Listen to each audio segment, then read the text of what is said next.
Hello students, today we will be continuing topic of squares and square roots. Till now we have studied few applications in squares and square roots. Now one more type is left, that is the questions. If we discuss find the smallest number which is divisible by each of the numbers 6, 9 and 15. That is, we need to find the smallest perfect square number. Few steps to be kept in mind while solving this. The first step is I will be finding LCM of 6, 9 and 15. After finding the prime LCM of 6, 9 and 15, I will be finding the prime factors of the LCM. And then I have to check the unpaired factors. Now, if I have to find the LCM, I will be finding LCM when I'll start dividing this number. So this will be divisible by 3. Again, this will be divisible by 3. So when I start dividing, I found that this number has to be divisible by 5 now. If we see the factors here, that is 2 into 3 into 3 into 5.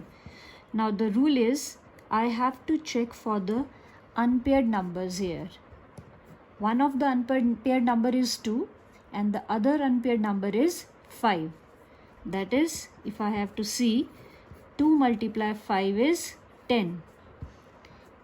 In order to find the product, I'll find this number when multiplied, it becomes 90. Now 90 is there and the product of unpaired number which I found is 10. That means 10 has to be multiplied with the given number so that I can find the smallest square number which is divisible by each of 6, 9 and 15. Now based on this concept, we have question number 3 in exercise 3.4. Now the applications are discussed. I would like to discuss now how to find the square root by long division method. Students, we have to be very careful in this concept. First of all, in order to solve this, I will start pairing the digits from the right hand side. That is, 8 and 4 will be paired, 6 and 3 will be paired. Now 1 is left unpaired, but still I will put a bar on it. Now the rule to find the square root for this number is, first of all, first digit is 1 here. I need to find the perfect square number which is either less than 1 or equal to 1. Obviously this is 1 here. I will write the quotient here and I will just underline this number so that I get to know that 1 into 1 will be 1 here. So I'll write 1 here. Now since the digits are paired, whenever next time I need to take the digits, I will be taking both the digits all together. In normal division, we always take one digit at a time, but here we need to take 2 digits. But what about in the case of divisor here? Whatever the number is here, I have to multiply that number by 2. So once I multiply this number by 2, I take 63 here. I need to find a number which when multiplied by the same number so that the number should be less than 63. Let's try with 1. If I multiply it 1, it will become 21. That is 1 into 1. Still less. Let's try with 2. Here it will be 44. Okay, still less. We can try with 3 once again. 23 into 3. That will be 69. Now 69 is greater. So I will multiply this with 2 and write 2 here. And I will write 44 here. Subtraction will be normal as we have been doing in division case. Now this will be 9.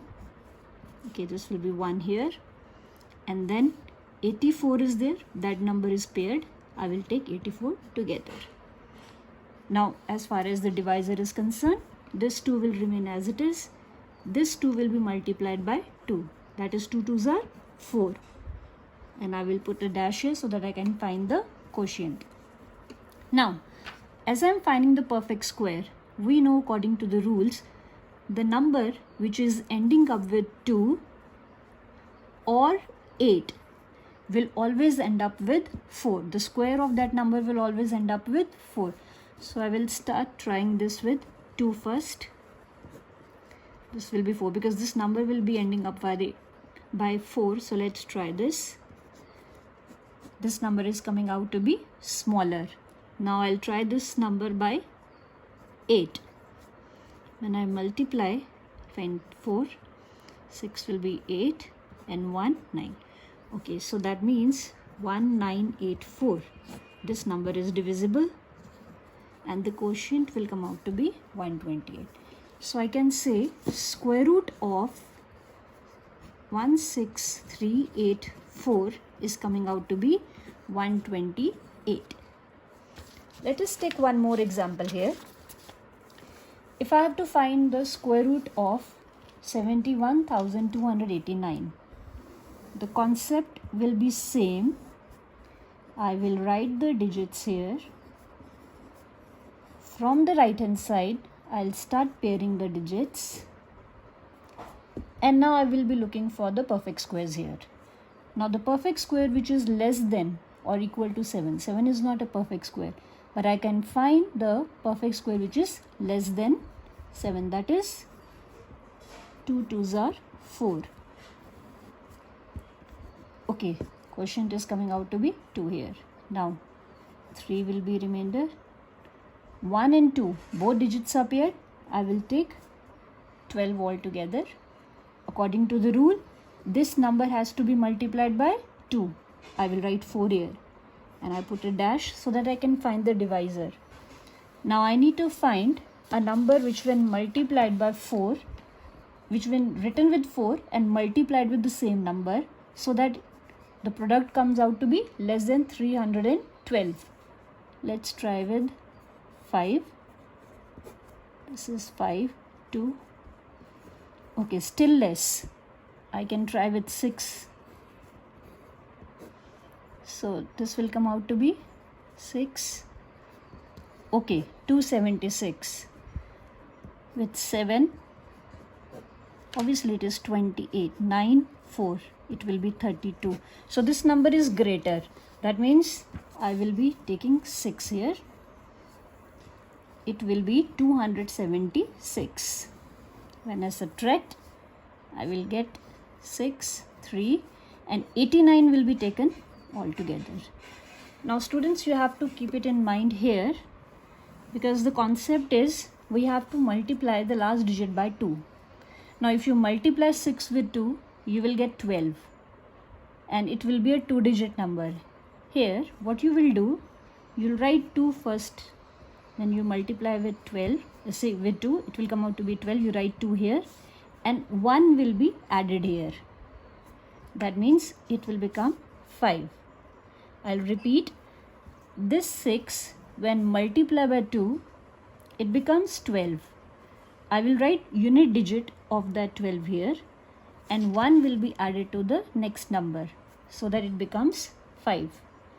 Now when I checked, I found this number. It is to be multiplied by 7. That means it will come out to be 3689 and I will write 7 here. And therefore, I'll get remainder 0 and this number comes out to be a perfect square. So 71289, it will give 267 as the square root. Okay, we can have one more example here. Now, this is from exercise 3.5, first sum, second part.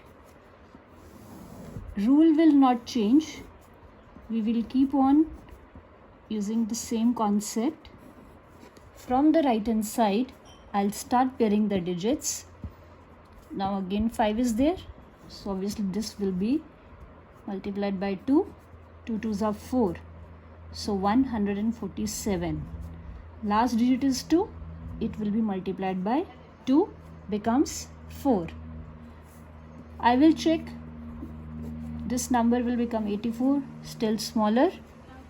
With 3, it will become 129. With 4 it will become greater than 147. So I'll put 3 here and 3 will be in the quotient. This number will become 129.